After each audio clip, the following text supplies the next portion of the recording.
முருகன் 2 கையில கொடுக்கிறவரோ 4 கையில கொடுக்கிறவரோ 6 கையில கொடுக்கிறவரோ கிடையாது. 12 கையில தரக்கூடியவர். கேட்டவருக்கு கேட்ட வரங்களை அல்ல, நினைத்தவருக்கு நினைத்த வரத்தை விட அதீதமான நலன்களை வாரி வாரி வழங்கக்கூடியவர்.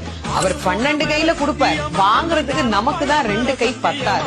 அப்பேற்பட்ட வள்ளலாக விளங்கக்கூடியவர் முருகப்பெருமான். அவர் வள்ளல்னா பக்கத்துல இருக்கிற அம்மா சும்மா கிடையாது, அவள் வள்ளி. இவர் 1 கொடுத்தா அந்த அம்மா 2 கொடுங்கன்னு வாழலாம். அப்படி கணவனும் மனைவியும் போட்டி போட்டுக்கிட்டு நமக்கு கொடுக்க தயாரா இருக்கிறாங்க. வாங்குவதற்கு நாம் என்ன செய்ய வேண்டும்? அவரை நினைக்கணும். எப்படி நினைக்கணும்? அரை நிமிஷமாவது நினைக்கணும். அரை நிமிஷம் எப்படி நினைக்கணும்? எனக்கு கொடுப்பாரு, எனக்கு கொடுப்பாரு, எனக்கு கொடுப்பாருன்னு நினைக்க கூடாது.